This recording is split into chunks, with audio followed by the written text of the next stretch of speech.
Amigos y hermanos, sean todos bienvenidos y deseamos para ustedes bendiciones en el nombre del Señor Jesucristo. Quiero invitarle a que comparta conmigo la lectura de la palabra del Señor en la carta a los Hebreos. Hebreos en el capítulo 8. Vamos a leer los primeros 7 versículos allí y vamos a conversar lo que alcancemos este día.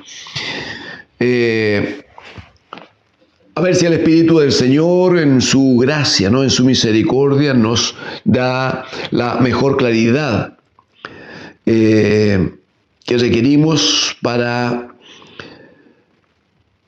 ser realmente bendecidos, no con el conocimiento, sino con la experiencia y el testimonio de saber que estamos delante de un gran sumo sacerdote que Dios el Padre nos ha concedido a través de su bendito Hijo. Hebreos 8, desde el 1, dice en el nombre del Señor: ahora bien, el punto principal de lo que venimos diciendo es que tenemos tal sumo sacerdote, el cual se sentó a la diestra del trono de la majestad en los cielos, ministro del santuario, y de aquel verdadero tabernáculo que levantó el Señor y no el hombre. Porque todo sumo sacerdote está constituido para presentar ofrendas y sacrificios, por lo cual es necesario que también éste tenga algo que ofrecer. Así que, si estuviera sobre la tierra, ni siquiera sería sacerdote, habiendo aún sacerdotes que presentan las ofrendas según la ley, los cuales, los actuales sacerdotes, según el orden de Leví o el orden de Aarón, los cuales, dice, sirven a lo que es figura y sombra de las cosas celestiales. Figura y sombra de las cosas celestiales, como se le advirtió a Moisés cuando iba a erigir el tabernáculo, diciéndole: mira, haz todas las cosas conforme al modelo que se te ha mostrado en el monte. Verso 6, pero ahora, tanto mejor ministerio es el suyo, cuanto es mediador de un mejor pacto establecido sobre mejores promesas. Porque si aquel primero hubiera sido sin defecto, ciertamente no se hubiera procurado lugar para el segundo. Amén al Señor, amén al Señor. Vamos a intentar en esta jornada provocar así como un cierre momentáneo, claro. No presumimos decir que hayamos tratado el tema absolutamente ni tan profundamente. Lo que sí nos importa es compartir verdades centrales de las Escrituras que el Espíritu nos da testimonio de que son necesarias en su alma para que usted las reciba, las conozca, las examine. Y es el mismo Espíritu del Señor el que hará que la palabra more en abundancia en su vida. Y esa palabra que está absolutamente llena del Espíritu de Dios. Jesucristo dijo en Juan 6:63, mis palabras, dice, son espíritu y son vida. Porque la carne para nada aprovecha, el Espíritu es el que da vida, dijo. Y las palabras que yo les he dado son espíritu y son vida. Entonces, ¿qué hacemos? Tomar la palabra del Señor y ponerla en su corazón. Más adelante tendremos una nueva oportunidad de seguir avanzando en esto. Y si no, el mismo Espíritu de Dios que ya está en su vida por la palabra, le dará claridad, ¿no? Se revelará a su vida y usted podrá acceder entonces a un mejor entendimiento, una mejor relación con Dios a través de su promesa y su palabra para nosotros. Muy bien. ¿Qué decimos en el capítulo 8 de la carta a los Hebreos? El apóstol aquí dice, mire, lo central de lo que estamos hablando, el punto principal, dice, es que tenemos un tal sumo sacerdote que no es como los antiguos que entraban y salían al lugar santísimo. No era uno que al salir del lugar santísimo volvía a tomar contacto, relación con el pueblo y por lo tanto a contaminarse.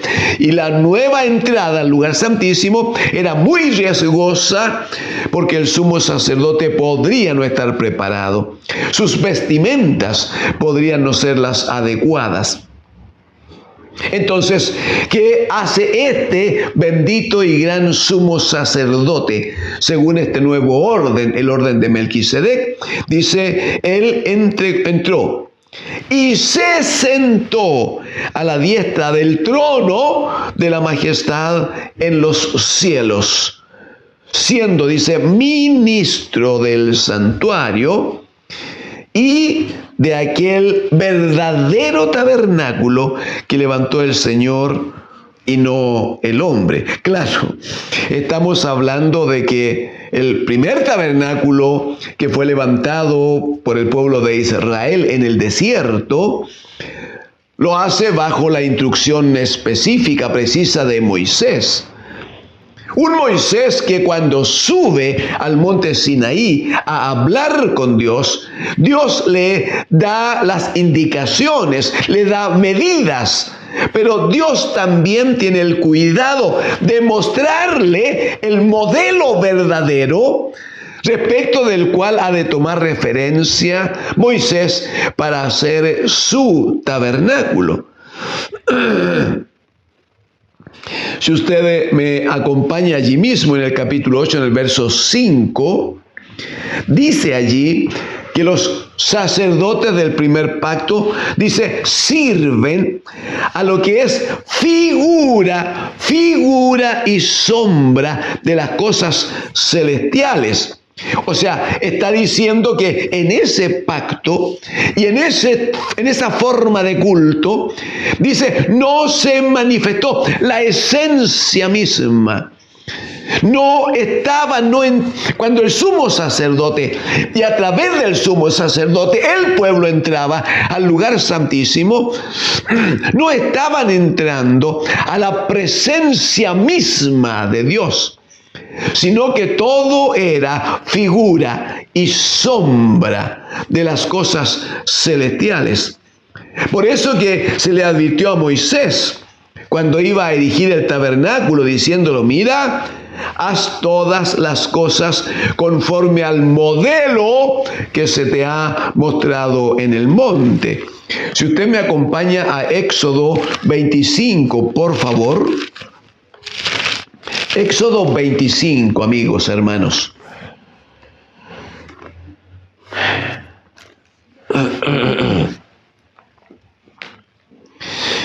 Una vez más, en Éxodo 25, vamos a trabajar con los subtítulos por una cosa de tiempo. A partir del capítulo 25, el Señor le demanda que el pueblo haga una ofrenda para contar con recursos y levantar, erigir el tabernáculo, ¿no? La promesa de Dios está en el versículo 8, cuando dice, harán un santuario para mí, dice el Señor, y habitaré en medio de ellos.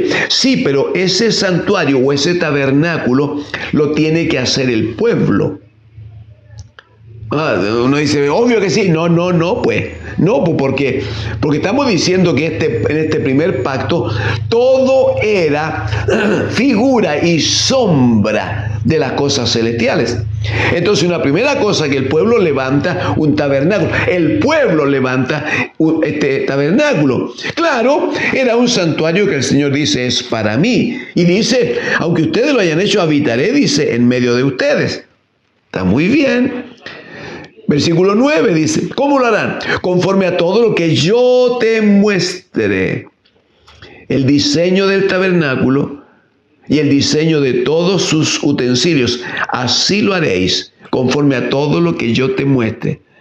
Luego le dice cómo hace el arca del testimonio, la mesa para el pan de la proposición, el candelero de oro.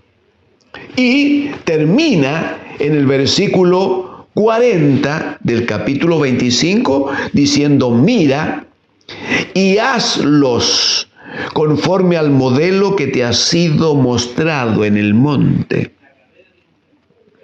O sea, primera cosa, lo primero que entendemos por la gracia de Dios es que en el primer pacto todas las cosas que se consideraron y que se utilizaron en la adoración a Dios cumplían con este requisito, que eran figura y sombra de las cosas celestiales, de las cosas eternas. Claramente no eran la esencia misma. Primera cosa. Segundo, que el pueblo levanta un tabernáculo, levanta un santuario. Y el hecho de que lo levante el pueblo, aunque la intención sea buena y sea en obediencia, significa que están construyendo una cosa temporal, absolutamente temporal. Por eso que en el capítulo 8, versículo número 2, dando testimonio de Jesucristo, le llama ministro del santuario, pero dice de aquel verdadero tabernáculo que levantó el Señor y no el hombre. Entonces, ya no estamos hablando de algo temporal. No estamos hablando de lo que el hombre hace. No estamos hablando de que el hombre construye con cosas terrenales y temporales. Estamos hablando de un tabernáculo eterno que el Padre ha levantado para su Hijo. Cuando le dice, con juramento, juró el Señor y no se arrepentirá: tú eres sacerdote para siempre, según el orden de Melquisedec. Pero ¿cuándo se lo dice? Después de levantarlo de entre los muertos y sentarlo a su diestra en los cielos, para que gobierne absolutamente sobre todo lo creado por Dios. Bendito sea, ¿no? Bendito sea el Señor. A eso agregue lo que dice el verso 3. Dice: porque todo sumo sacerdote está constituido para ofrecer o para presentar ofrendas y sacrificios. Para eso se nombra un sacerdote. Todo sumo sacerdote está constituido para presentar ofrendas y sacrificios, por lo cual es necesario que también éste tenga algo que ofrecer. Y ahí se va a establecer una comparación entre Jesucristo, que es de otra tribu y que por lo tanto no tenía llamamiento de la familia de la tribu de que le da parte, y los otros sacerdotes entonces que provenían de la tribu de Leví en el primer pacto. Pero, por favor, no pase inadvertido cuando dice que todo sumo sacerdote está constituido para presentar ofrendas y sacrificios. Por lo cual es necesario que también éste tenga algo que ofrecer. Si usted me acompaña aquí mismo en el capítulo 5 de Hebreos, capítulo 5 de Hebreos nos ayuda porque nos explica lo que allá está declarando. Mire el 5.1, por favor. Dice: porque todo sumo sacerdote, tomado de entre los hombres, es constituido a favor de los hombres en lo que a Dios se refiere, para que presente ofrendas y sacrificios por los pecados, para que se muestre paciente con los ignorantes y extraviados, puesto que él también está rodeado de debilidad, y por causa de ella debe ofrecer por los pecados, tanto por sí mismo como también por los del pueblo. Versos 4, y nadie toma para sí esta honra, sino el que es llamado por Dios, como lo fue Aarón en el primer pacto. Así tampoco Cristo. Así tampoco Cristo se glorificó a sí mismo, haciéndose sumo sacerdote, sino que el que le dijo: tú eres mi hijo, yo te he engendrado hoy, también dice en otro lugar: tú eres sacerdote para siempre, según el orden de Melquisedec. La referencia es muy clara, pero es muy hermosa, porque parte explicando que los sacerdotes tomados de entre los hombres, el Señor los llamaba para que estuvieran ofreciendo constantes sacrificios, para que intermediaran, para que fueran el medio entonces entre un pueblo pecador y el Dios Santísimo. Eso ya era una dádiva de Dios. Eso ya era un regalo de Dios, porque solo Dios podía proveer una forma como esta de culto, en que un pueblo permanentemente en pecado tuviera, a través de un sacrificio de animales y la sangre de animales derramada, tuviera un medio de acercarse a Dios, sintiendo que si lo hacían en obediencia, había lavamiento de sus cuerpos para mantenerse en la presencia del Señor. Solo Dios podía hacerlo. ¿Quién más? ¿Quién más? Sin embargo, aquello fue absolutamente insuficiente.